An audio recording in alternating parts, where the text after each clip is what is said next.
Hi, my name is Elizabeth Kramer. I grew up in Philadelphia, Pennsylvania. I come from a large family. I'm actually the third generation deaf in my family. My mother, she's deaf, but she grew up speech reading or lip reading and speech therapy. My father, he's hearing. I have 7 brothers and sisters. 4 of us are deaf. I also have 12 nieces and nephews that are deaf as well. Currently, I'm working at Gallaudet University in the Department of Social Work. I teach the undergrads there.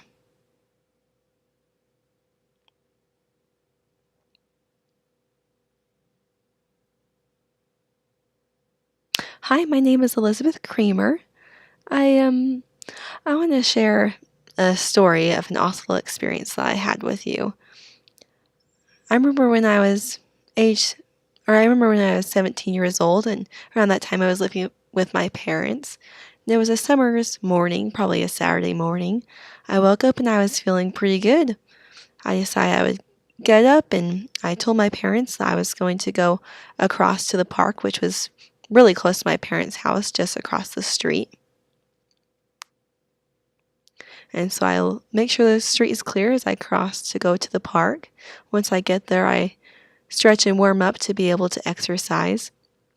And so I start running around the football track that they had there.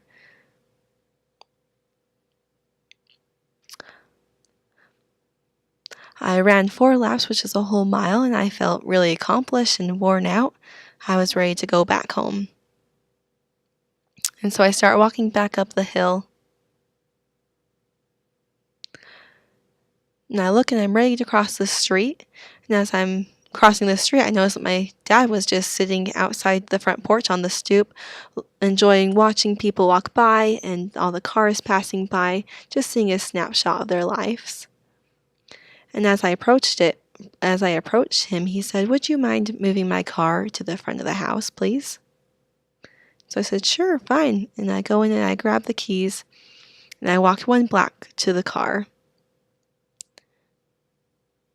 So I get in my father's car and make sure everything is in order for me to drive. What I really should have done is just flipped a U-turn and parked it back in front of my father's house, but I was 17 years old learning to drive, and so I thought I would take the long way around and enjoy the drive. And so traffic was clear, so I pull out, I hit a red light, and I wait for it to turn green and continue on like a rule-abiding citizen. I once again follow the rules at the next red light.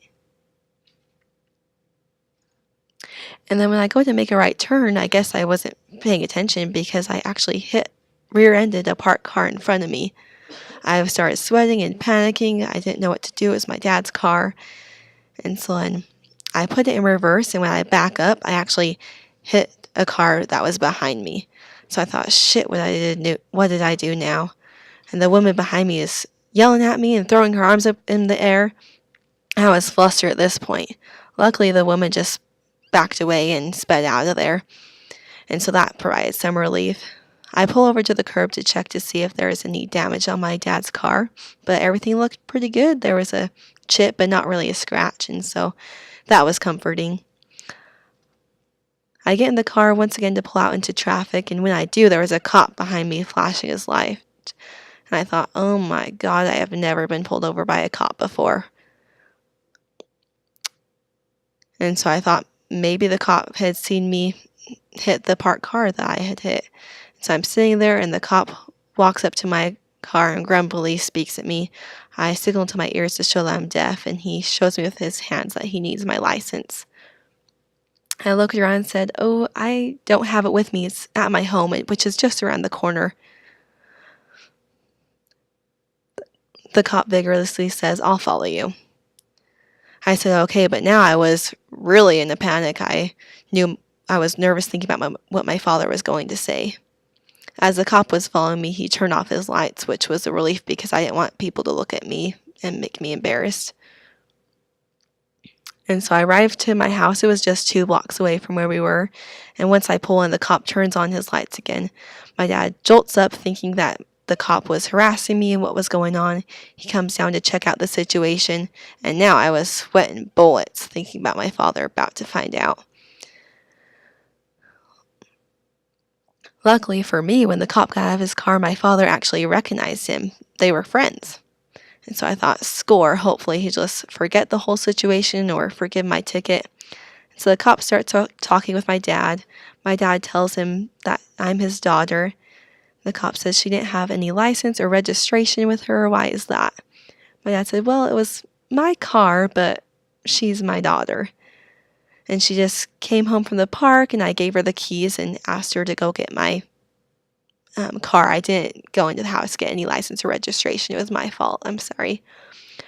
And the cop says, okay, but next time you need to make sure that she has her license and registration with her. She needs to have it at all times. My dad agreed, and then I was starting to calm down a little bit, but I was still a little bit worried about what he was going to say about me hitting the parked car. I thought maybe he had missed it. But the cops politely says, you're good to go, and zooms out of there. And so now I was stunned. I thought maybe he had missed that whole situation. He didn't even mention it. As we're walking in, my father apologized to me and says that it was his fault that I didn't have the license and registration with me, and said sorry. And so that was a relief, but I will never forget the fear of having the cop follow me that day.